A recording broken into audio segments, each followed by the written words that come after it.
안녕하십니까. 13조 첫 번째 발표를 맡은 보건학부 임동수입니다. 저희 조는 영화 태극기 날리며를 주제로 하였습니다.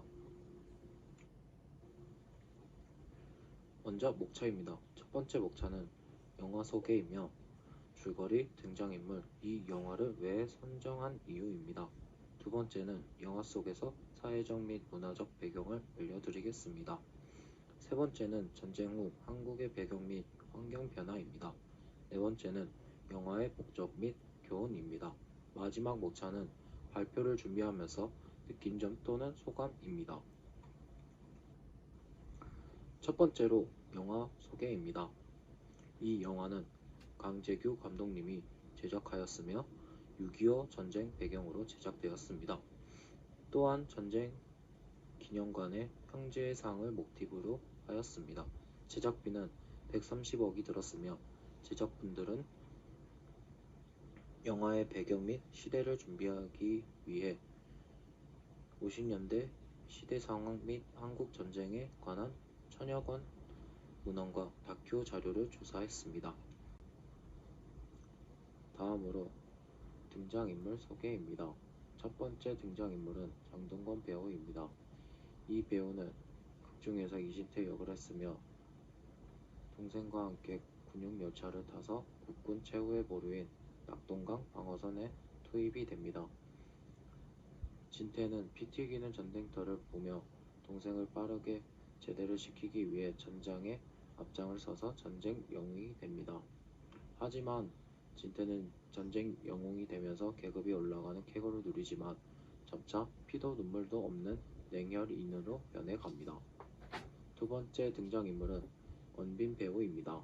이 배우는 극중에서 이진석 역을 했으며 형 뒤에 숨어 있기만 하다 전쟁에 투입되면서 스스로 형 뒤에 나와 강해지려고 노력하며 끌려온 군대 생활을 적응해 나갑니다. 하지만 형이 자기 때문에 전장에 앞장서 무모한 짓을 하는 것을 막으려 하며 냉연인으로 변해가는 것을 알게 되어 실망을 하게 됩니다.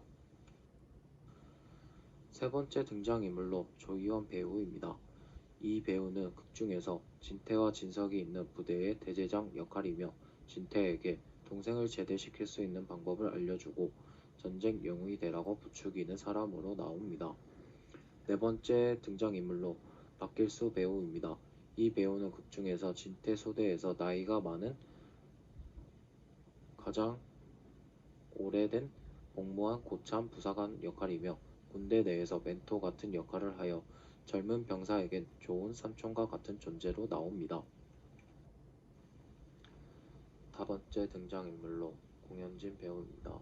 이 배우는 진태와 진석과 같은 부대 소속이며 결혼한 지 얼마 되지 않은 한 아이의 아빠이자 한 여자의 남편으로 전쟁 속의 가족을 그리워하는 군인으로 나옵니다.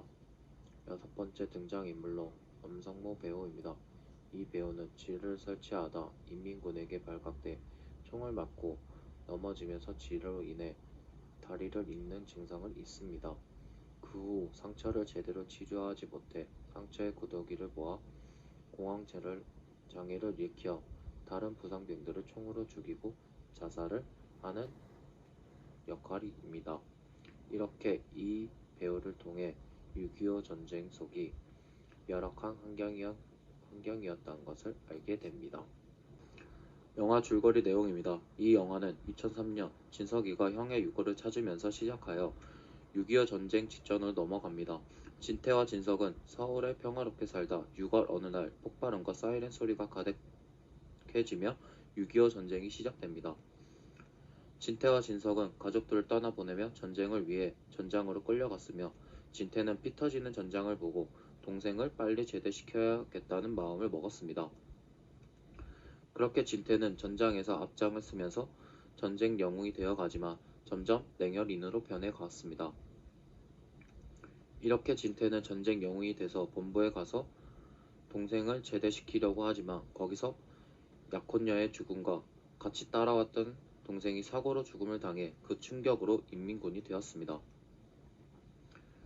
하지만 전장에서 죽지 않고 살아있는 동생을 보고 정신 차려 동생과 돌아가겠다는 약속과 함께 동생을 먼저 보냈지만 진태는 인민군과 싸우다 동생의 약속을 지키지 못하고 그 자리에서 죽음을 당했습니다. 영화 선정 이유입니다.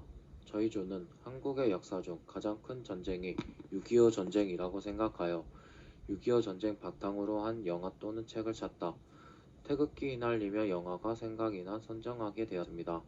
태극기 휘날리며 영화는 6.25 전쟁에 대한 바탕으로 했으며 그 당시 국군의 최후의 보루인 낙동강 방어에 대한 전쟁을 보여줍니다. 그리고 전쟁이 끝난 후 남과 북으로 나누어져서 분단 국가가 된 계기를 알 수 있어 선정하게 되었습니다. 영화의 사회적 문화적 배경 부분 발표를 맡은 경상학부 경영학과 박찬호입니다.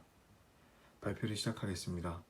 영화의 사회적 배경으로는 1950년 6월 25일 북한이 남북 군사 분계선인 38선을 넘어 남침을 시도하였고 이로 인해 우리 국군은 4일 만에 서울을 빼앗기고 9월 15일 인천 상륙작전을 통해 서울을 되찾았지만 중공군의 합류로 서로 빼앗기고 빼앗는 의미 없는 전쟁을 이어나가다 1953년 7월 27일 3년간 총 1129일의 전쟁을 휴전하고 지금은 휴전 상태 중입니다. 두 번째로 문화적 배경입니다. 전쟁으로 인해 사람들의 삶의 터전은 황폐해지고 전쟁에 참여한 군인들은 무리한 작전으로 인하여 죽음을 맞이하고 그의 가족들은 생사도 모른 채 뿔뿔이 흩어져 살아가는 상황이 되었고 경제적으로 다른 나라에게 도움을 받아 겨우 생계를 유지하는 후진국으로 전락하게 되었습니다. 다음 부분은 윤여긴 하우가 이어서 발표 진행하도록 하겠습니다. 이어서 전쟁 후 한국의 변화와 영화의 목적 및 교훈을 발표할 사회복지학부 윤영인이라고 합니다. 한국 전쟁 이후 한국에는 어떤 변화가 찾아왔을까요? 사회적 변화와 정치적 변화로 나누어 말씀드리고자 합니다. 먼저 사회적 변화입니다. 전쟁이 남긴 참혹한 흔적은 사회의 모습을 통해 확인하실 수 있습니다. 전쟁은 죽거나 죽이는 사람으로 나뉘는 잔혹한 사건인데요. 이런 전쟁이 길어지며 수많은 젊은이들이 군대에 동원되었습니다. 안타깝게도 많은 이들이 고향으로 돌아오지 못했으며 일생 동안 전쟁의 상처를 안고 살아가야 할 부상자들도 속출하였습니다. 수많은 어린아이들이 전쟁고아가 되었고 가족과 영영 이별하게 된 이산가족이 무려 1000만 명을 넘었다고 합니다. 경제적인 피해 규모도 이루 말할 수 없을 만큼 천문학적이었습니다. 국토가 황폐화된 것은 물론이고 산업시설의 대부분이 파괴되었습니다. 도로와 주택, 철도와 항만시설 등 칼과 총이 지나간 자리에는 사람이나 건물 가릴 것 없이 온전한 모습을 볼 수 없었습니다. 한국전쟁 당시 남과 북의 인구를 합하면 약 3천만 명이었는데 한국전쟁으로 인해 죽거나 다친 사람들이 전체 인구의 7분의 1 안팎이었다고 합니다. 1950년 전주에서 학살된 시체들 사이에서 가족을 찾는 유족들의 모습의 자료를 보면 민간인의 인명피해 또한 무시할 수 없을 만큼 참담했다고 합니다.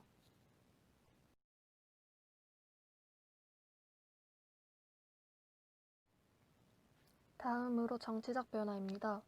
1948년 당시 한국과 북한은 각각 민주공화국과 인민공화국을 내세우며 민주주의의 실천을 다짐했습니다. 그러나 전쟁 이후 남북 모두 민주주의가 크게 후퇴하게 되었는데요.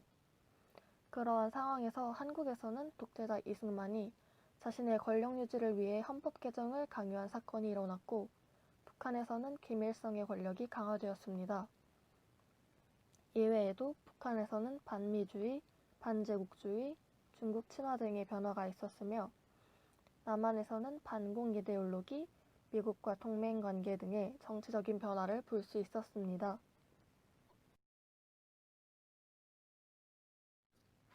지금 현대에는 과거 한국전쟁에 대한 다양한 해석이 즐비하게 이어지고 있는 실정입니다.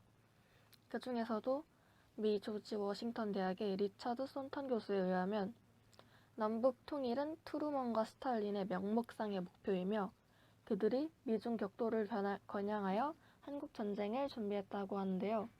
이에 관련한 자료는 6.25 전쟁의 비사라는 제목의 1952년 저서를 통해 확인하실 수 있습니다. 즉, 미국, 소련이 자국의 이익을 추구하기 위해 6.25 전쟁에서 한국을 희생시켰다는 것을 알 수 있습니다. 이렇듯 6.25 전쟁은 한국의 아픈 과거이자 우리가 극복하고 일어서야 할 역사의 한켠이라고 할 수 있습니다. 따라서 우리는 지금 분노해야 할지 아니면 자국의 미래를 도모해야 할지 분명한 목표를 직시하고 실천해야 할 것입니다. 그렇다면 이 영화 태극기 휘날리며에서 청중들에게 암시하는 점은 무엇일까요? 최진화 강제규 필름 대표는 다시는 이 땅에 어떤 형태의 전쟁도 일어나서는 안 된다는 반전이 기획 의도라며 6.25를 잊고 있는 전후 세대들에게 전쟁 직전 세대들의 삶과 전쟁의 비참함을 보여주고 싶다고 설명했습니다. 확실히 저희는 전쟁과 가깝지 않은 세대라고 생각합니다. 그렇기에 전쟁에 대하여 정확히 알고 있지 못하거나 그들의 안타깝고 비참한 역사에 관심이 전무한 경우도 많습니다. 이는 부끄러워해야 할 일이며 자국을 위해 여생을 바쳐 힘쓴 호국 영령들과 그들이 걸어온 과거, 즉 역사가 있었기에 현재의 평안하고 안온한 삶을 살아가는 우리들이 있을 수 있었기 때문입니다. 이처럼 영화 태극기 휘날리면은 전쟁의 모습을 잊고 살아가는 전후 세대들에게 전쟁의 모습을 다시금 깨닫고 인지하며 현재의 삶에서 반성하고 성장할 수 있도록 교훈을 줍니다.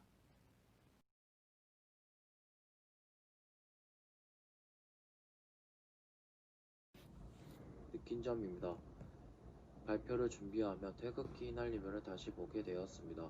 영화에 대한 내용을 더 알아보기 위해 줄거리도 차근차근 읽어보고 6.25 전쟁에 대해 자료를 찾아보고 나서 다시 영화를 보니 옛날에 태극기 휘날리며를 영화를 보면서 느끼지 못했던 감정을 받았습니다. 6.25 전쟁 참전 용사분들께서 얼마나 치열하게 싸우며 얼마나 공포, 두려움, 가족을 간절히 보고 싶은 마음이 느껴졌습니다. 또한 영화 제작을 위한 시간, 그 시대를 알아보기 제작자분들이 많은 노력을 했다는 것을 알게 되었습니다. 영화 태극기 휘날리면은 우리가 태어나기 이전 혹은 그 세대에 치열하게 살아온 우리 민족의 안타깝고 비참했던 역사를 보여줍니다. 객관적으로 직시하면 이미 지나온 과거이고 우리가 그 과거의 참담한 모습을 볼 수 있는 방법은 과거 전쟁의 잔해와 흔적들이 전부라고 할 수 있습니다. 관련된 자료를 준비하며 우리 민족의 한이 가슴에 박힌 듯 속이 풀리지 않는 것처럼 답답했습니다. 바꿀 수 없고 일방적인 과거의 모습이기 때문입니다. 이처럼 우리는 과거를 바꿀 수 없으나 과거에 해내지 못했던 모습을 반성할 수 있는 현재에 살고 있습니다. 우리는 미래를 위해 끝없이 성장하고 개발해야 할 것입니다. 평화로운 현재에 안주하고 역사에 아둔한 자신에게 스스로 반성하며 역사를 직시할 수 있어서 좋았습니다. 발표를 들어주셔서 감사합니다. 느낀 점입니다. 두 형제가 기차로 떠나는 장면이나 중공군이 넘어오는 장면들을 보고 다시 한번 저 시대는 어땠을까라는 생각을 하고 CG가 섞여 있을지 모를 정도로 저런 규모의 영화를 어떻게 일사불란하게 찍을 수 있는지 의문점이 들 정도로 완벽하게 6.25 전쟁을 묘사한 영화인 것 같습니다. 또한 한국적인 정서나 이념이 혼란스러웠던 시절을 잘 표현한 영화입니다. 마지막으로 아직 우리나라는 종전이 아니라 휴전 상태임을 인지하고 언제 또다시 영화에서 보던 상황이 일어나도 이상하지 않다는 것을 자각하였고 하루빨리 통일이 되어 마음 편한 삶을 살면서 6.25 전쟁을 교훈 삼아 더 발전하는 나라가 되었으면 좋겠습니다.